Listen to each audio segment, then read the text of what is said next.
Cyril Richard. Résurrection. Édition Ex Aequo. Collection rouge. Lu par Pascal Fresne.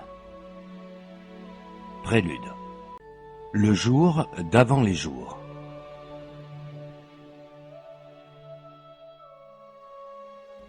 Les tentures s'ouvraient de deux façons différentes. Le premier rideau, d'un violet presque noir, disparaissait à droite et à gauche de la scène.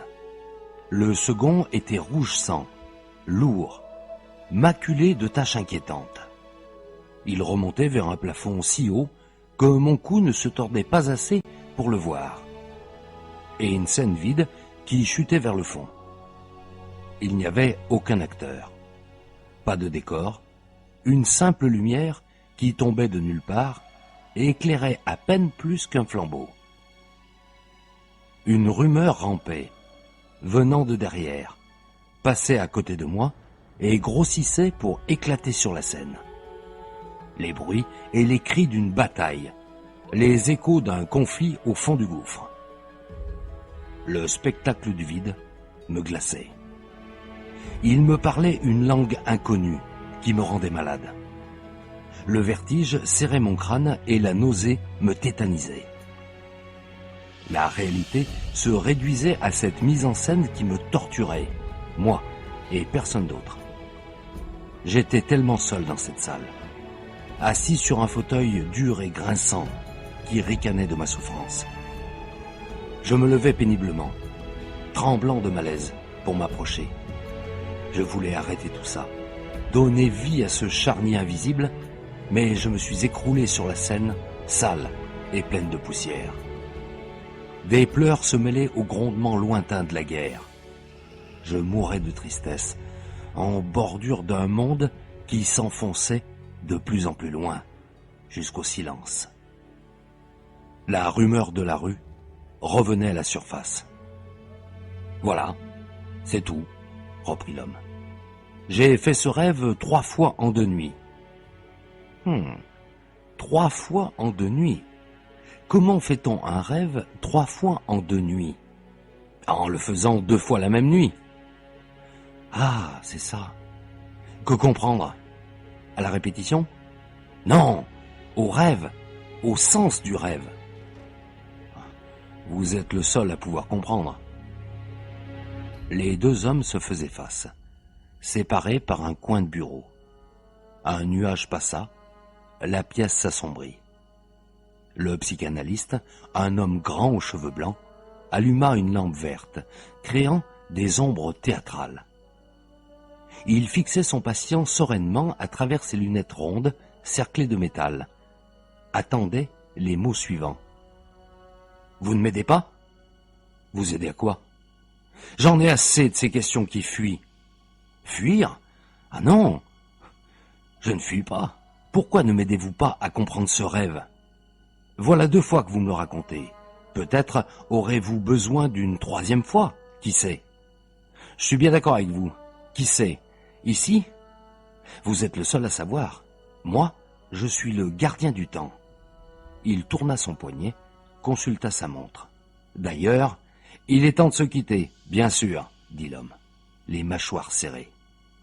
Le psychanalyste se leva lentement, déploya son grand corps, précéda son patient jusqu'au couloir, le congédia en lui tendant la main.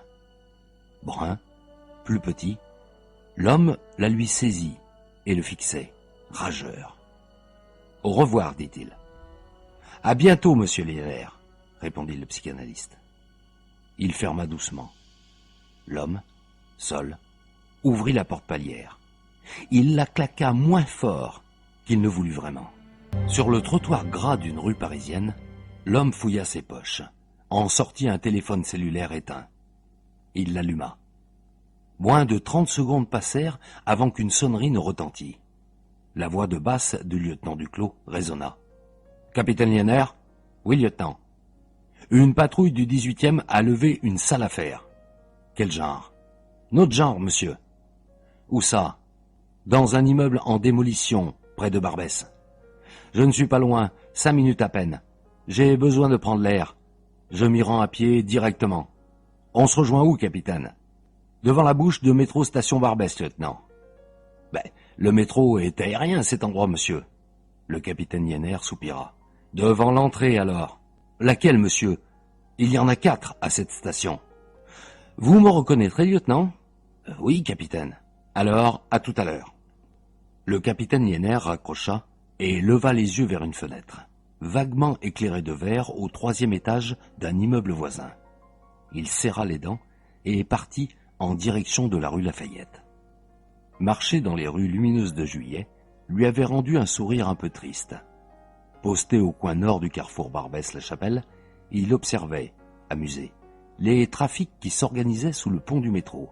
Des montres, des ceintures, des lunettes de soleil, toutes de marques prestigieuses, toutes fausses. Il avait repoussé fermement deux gosses qui tentaient de lui vendre des cigarettes roumaines. Agressif, il ne l'avait abandonné qu'au moment où il avait fait briller son insigne accroché à la ceinture. Les gamins avaient déguerpi aussi vite qu'ils le pouvaient et faisaient circuler l'information à tous les escrocs minables qui officiaient aux alentours. Merde! Belle couverture. Un coup de klaxon discret le héla. Le lieutenant Duclos l'avait aperçu. Le capitaine Yenner le rejoignit dans le véhicule banalisé. « Ils sont tous excités, qu'est-ce qu'ils ont ?»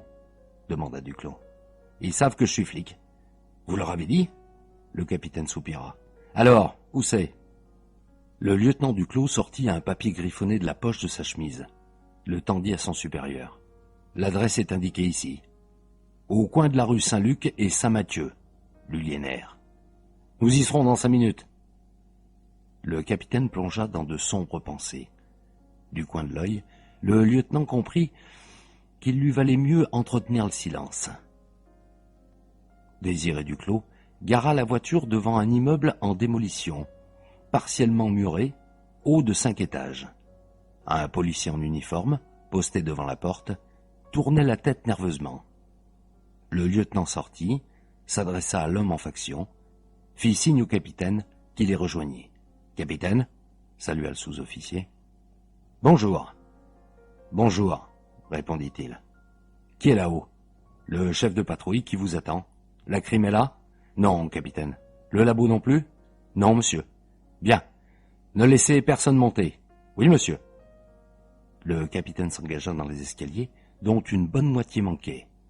Des plaques de peinture jonchaient le sol. Le plâtre des murs était poreux. « À quel étage, Duclos ?»« Au dernier, monsieur. »« Comme toujours. » Il montait lentement, faisant craquer le bois à chaque pas. Au palier du 5e étage, un policier attendait, figé. Il était blême. Une odeur de lait caillé lui collait à la peau. Il puait la terreur. « Capitaine Yenner ?» salua-t-il. « Lieutenant ?»« Voilà, c'est là. La porte à gauche. Enfin, il n'y a plus de porte, mais c'est à gauche. Je dois rentrer au commissariat faire un rapport sur l'intervention, donc je... »« Pas de rapport, » le coupa Duclos. « Pas de rapport ?» demanda-t-il en regardant le capitaine. « Non. Racontez-moi comment vous êtes arrivé là. Ça suffira amplement, » confirma Yenner. « En détail, » ajouta Duclos. « S'il vous plaît. » Il sortit un carnet et nota. Le chef de patrouille commença. « Je suis arrivé au commissariat vers 7h30 pour prendre mon service à 8h. »« Depuis combien de temps êtes-vous dans la police, lieutenant ?» questionna Yenner. « Le Galant. Lieutenant Le Galant. »« Depuis combien de temps ?»« Depuis 5 ans, capitaine. »« Ah, continuez. »« Mon équipe de patrouille est formée de 2 jeunes brigadiers, Jamy et Monge, et moi. Nous sommes partis du commissariat, celui de la Goutte d'Or ? Oui, monsieur. Nous en sommes partis vers 8h30. On a patrouillé normalement une bonne heure, et puis on a reçu un appel du central qui nous demandait de passer chez un particulier au nom de... Le lieutenant Le Galant sortit son propre carnet. Bush, habitant rue Saint-Mathieu. Nous sommes arrivés sur place vers 10h. L'homme occupe un atelier d'artiste au dernier étage. Il est peintre. Régulièrement, il travaille tard et la nuit précédente, il dit avoir été témoin de faits inhabituels. Au dernier étage de l'immeuble d'en face, celui-ci donc, Il a vu une lumière briller et des ombres passer devant.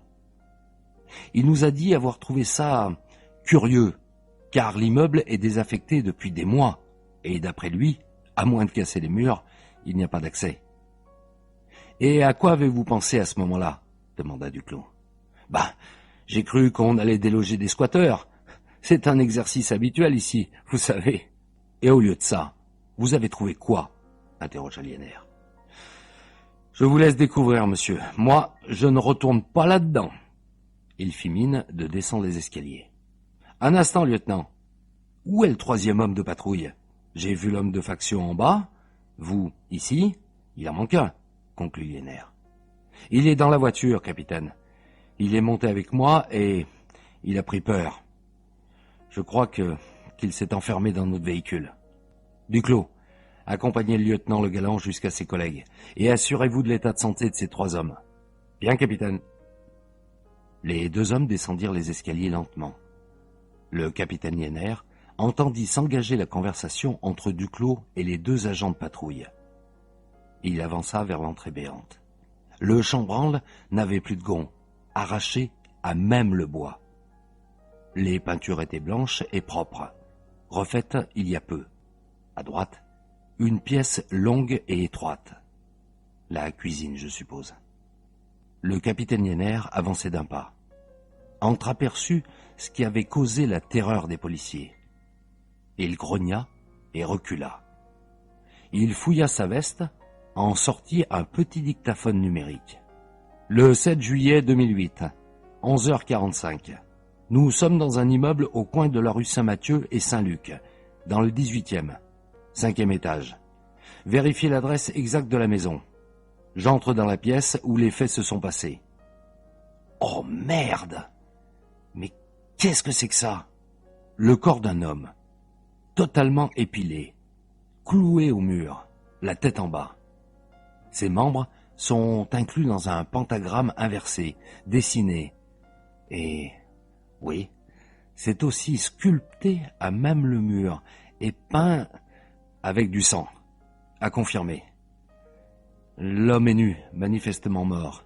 Ses artères carotides sont sectionnées, très proprement. Où est le sang? Il n'y a aucune trace de sang dans la pièce. Faire venir l'équipe. Les 2 yeux sont cousus par du fil médical, et j'ai l'impression... Ah oui! Ah la vache, sur des orbites vides. Putain, ça veut dire quoi? Il semble avoir une espèce de tatouage sur le torse. C'est étrange, une carte, une sorte de plan pour quelque chose, mais je ne sais pas quoi. Et là, sur son tibia droit, c'est un clou qui passe dans sa jambe avec un anneau du genre à enchaîner. « Capitaine ? Capitaine !»